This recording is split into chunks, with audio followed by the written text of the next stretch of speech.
Hello everyone welcome back to my channel Rise with Rupsa 13। तो आज के एসেছি বেহালায় কারণ আজকে হচ্ছে রথযাত্রা। তো সবাইকে জানাই রথযাত্রার অনেক অনেক শুভেচ্ছা। তো রথযাত্রা বলতেই অনেক স্মৃতি মনে পড়ে। ছোটবেলায় আমরা রথ টানতাম, পাঁপড় ভাজা খেতাম, মেলায় যেতাম। তো আজকে ভাবলাম যে ছোটবেলার দিনগুলো আবার আজকে রিলিভ করি, তাই জন্য আমি এসেছি বেহালায়। আর এখানেও আমাদের রথযাত্রা উপলক্ষে মেলা বসে, তো আপনাদের সাথেও রথযাত্রা এবং মেলা সব কিছুই শেয়ার করব। আর এখন হয়ে গেছে ব্রেকফাস্ট টাইম, তাই জন্য মা আজকে বানিয়েছে হচ্ছে ফুলকো লুচি, আলুর দম আর মিষ্টি। আমার ফুলকো লুচির সাথে আলুর দম খেতে খুবই ভালো লাগে, আর আমি এসেছি বলেই মা এটা বানিয়েছে। তো খাওয়া দাওয়া করে একটু কাজ সেরে, কারণ আজকে অফিসও আছে, তো কাজকর্ম করে বিকেলে প্ল্যান আছে রথযাত্রা দেখব আর রথের মেলায়ও যাব, আর সব কিছুই শেয়ার করব আপনাদের সাথে। তো সঙ্গে থাকুন।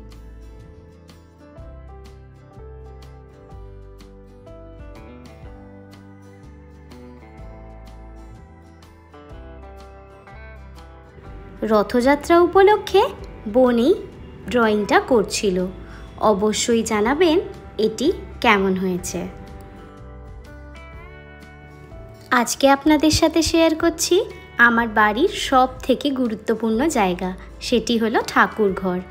আজকে রথযাত্রা উপলক্ষে মা ঠাকুরঘর খুব সুন্দর করে সাজিয়েছে। রাস্তায় বেরিয়ে চোখে পড়ল ছোট ছোট রথ আর ঠাকুরের মূর্তি। এটি হলো জগন্নাথ মন্দির। এখান থেকেই জগন্নাথ দেব রথে চড়ে যায় মাসির বাড়ি। এই দেখুন কি সুন্দর পাঁপড় ভাজা বিক্রি হচ্ছে।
এই রথ এবং এই রথের মেলা দেখতে বহু মানুষ দূর দূরান্ত থেকে আসে।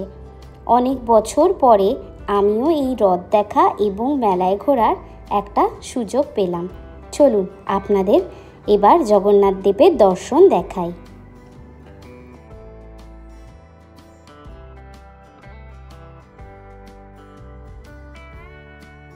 এরপর গেলাম রথের মেলায়।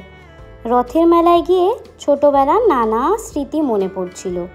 ছোটোবেলায়ও বাবা মায়ের হাত ধরে যেতাম রথের মেলায়, আর হজমিগুলি, আচার, পাঁপড়, ফুচকা, ঘুগনি প্রচুর আনন্দর সাথে ফিরতাম মেলা ঘুরে। তো এবারও সেটার ব্যতিক্রম হয়নি। আচার তো আমি নিয়েইছি, কারণ আচার খেতে আমার ভারী ভালো লাগে। আর রথ উপলক্ষে পাঁপড় ভাজাও কিন্তু আমি খেতে ভুলিনি। তো আজকে অনেক দিন পর গেছিলাম রথের মেলাতে, আর এত মজা হয়েছে রথের মেলায় গিয়ে। আর প্রচণ্ড ভিড় ছিল, সাথে বৃষ্টি ছিল, তো বিশাল বড় মেলা হচ্ছিল। আমি পুরো মেলাটা ঘুরতে পারিনি, একটু ঘুরেছি, আর টুকিটাকি যেগুলো চোখে পড়েছিল সেগুলো কিনেছি। চলুন আপনাদের সাথে শেয়ার করছি। কি আমি একটা এরকম হেয়ার ব্যান্ড কিনেছি। এর আগেও আমার একটা আছে এরকম হেয়ার ব্যান্ড, বাট ওটা একটু খারাপ হয়ে গেছে, তো এরকম আরেকটা নিলাম। আমার তো ক্লাচ ভীষণই ভেঙে যায় এতদিন, আপনারা জানেন। তো এই কটা ক্লাচ নিলাম, প্রত্যেকটাই 10 টাকা করে নিয়েছে, তো এইগুলো নিলাম। এই দুটো কাপ নিলাম, আমার খুব কিউট লাগলো। আর এই দুটো 20 রুপিস করে নিয়েছে, যেরকম মেলার কাপ হয়। আর আমি তো খুব বেশি চা খাই না, তো আমার জন্য পারফেক্ট এই সাইজটা। আর এই রাবার ব্যান্ডগুলো কিনলাম মাল্টি কালার, কারণ আমি এলেই বোনের থেকে রাবার ব্যান্ড চাই, আর ওর রাবার ব্যান্ডগুলো আমি সব নিয়ে চলে যাই, পরেও পাই না। তো এটা কিনলাম, এটা বেহালাতেই রাখবো। আর এই যে সেফটি পিন কিনেছি, সেফটি পিন তো এখানেও মানে সবসময় হারিয়ে যায়, প্রত্যেক মেলায় সেফটি পিন কিনতে থাকি, তো এইটা কিনলাম।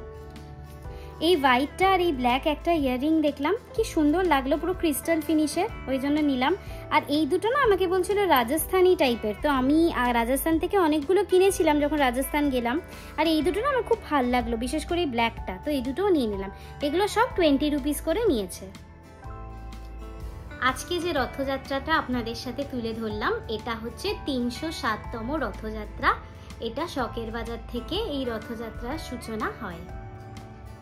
আমার যবে থেকে জন্ম হয়েছে এবং আমি যবে থেকে রথযাত্রা ব্যাপারে জানতে পেরেছি, ছোট থেকেই আমি যেহেতু বেহালার মেয়ে, আপনারা জানেন আমি বেহালাতেই আমার বাপের বাড়ি, তো বেহালার এই রথই আমি প্রতি বছর দেখতাম।